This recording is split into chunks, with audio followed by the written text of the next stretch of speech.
You see, this is why you don't leave the island. This way you don't get yourself stuck in this mess.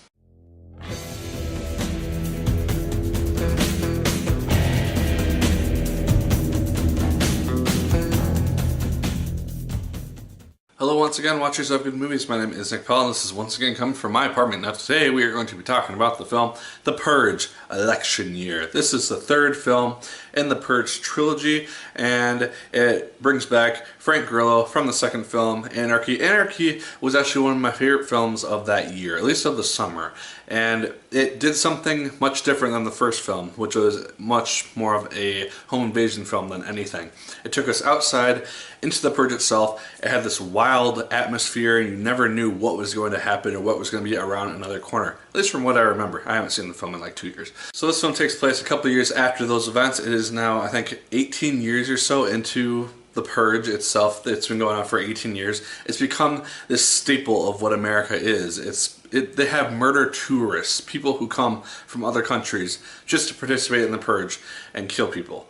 That is how messed up the country has become in this society. And apparently they vote in May in that society, which is weird. But lo and behold, we have a senator who is running for president of the United States because election year. In reality, election year in this film, so matches up. We have Elizabeth Mitchell running for president. She was a victim of the Purge as a child, and so she is actively campaigning against it. She wants to end the Purge, the people who are the heads of the government, essentially, and the people who brought around the Purge, essentially, they don't want her to succeed, and so they're trying to use this Purge to take her down, and so that is essentially what our film is about. Now, I was excited for this film. Again, it has Frank Grillo back as kind of essentially our main character. He is this bodyguard of Elizabeth Mitchell, and I enjoyed his performance. I didn't like him as the character as much as I did in Anarchy. I didn't think he was as interesting of a character. He's more of a he kind of reminded me of Gerard Butler in London Has Fallen. It was much more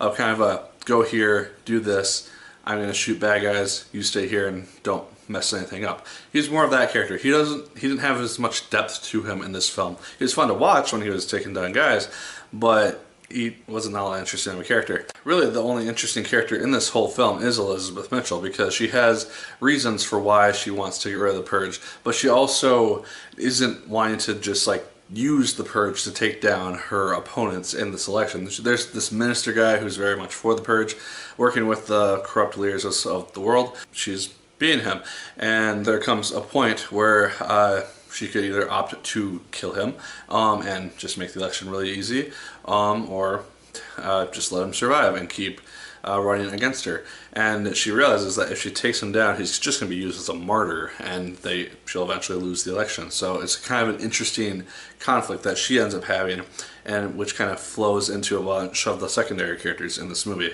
The setup for the film is actually quite good. It spends about 10 to 15 minutes or so, which is about what you need for this movie.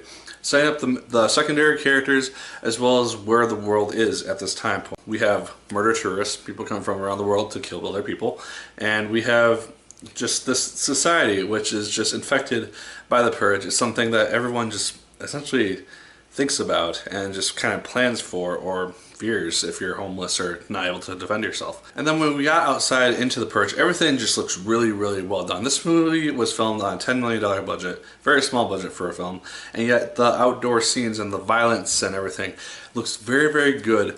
My issue with it is that we saw a lot of it from afar. It wasn't really things that we ourselves, or at least the characters and then the audience through the characters, were really involved in. There's a point in the film where you see from a distance a group of people using a guillotine to just behead people. That would have been an interesting situation to put some of our characters in, maybe kill off a secondary character that way.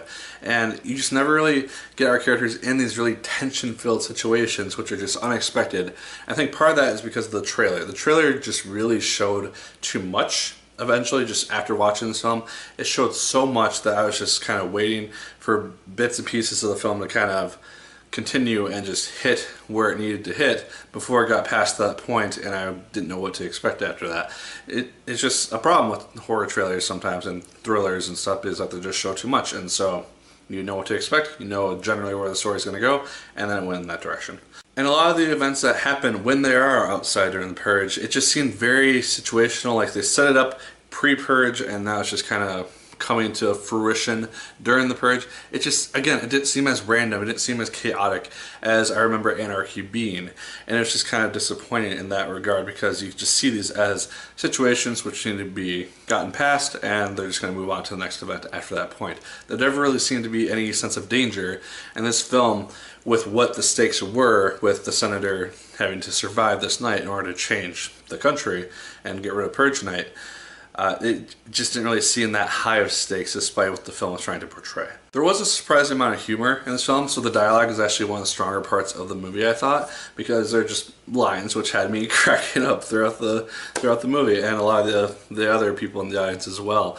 And so I did enjoy that aspect, and it was just kind of something which caught me off guard every so often when it happened, and it was just kind of a nice addition. I also thought that the ending, while again kind of predictable in how it happened, I did think that it was a satisfying conclusion, because this seems to conclude the Purge trilogy, unless they just go back and do other stories between the first film, or I guess its origins, and this film. But it's just, yeah, I liked the conclusion. I thought it worked well, and I was happy with it by the time I walked out of the theater. But guys, ultimately, The Purge election year, it was an enjoyable film, but it just didn't really have a lot of surprises. It didn't hit as many random chaotic beats. It didn't have me on the edge of my seat nearly as much as I did when I saw Anarchy. Maybe I just didn't see a lot of trailers for Anarchy, but I'm pretty sure I did. And I don't know, I just didn't have as much of a fun time with this film as I did with that one. And so I'd say check it out if you have seen the first two films and you enjoy them, because it is a satisfying conclusion to the trilogy, but it's just not going to be quite as good as Anarchy was. So I'd probably rank them, if I had to, Anarchy, this one, and then first Purge. Well guys, those are just my thoughts on the Purge election year. Let me know your thoughts in the comments down below. Did you like it as much as I did? Did you hate it more than I did? Let me know. Like, fair, comment, and subscribe. Once again, if you choose, I appreciate it immensely. And as always, my people, my name is Nick Pell, and once again, keep on watching.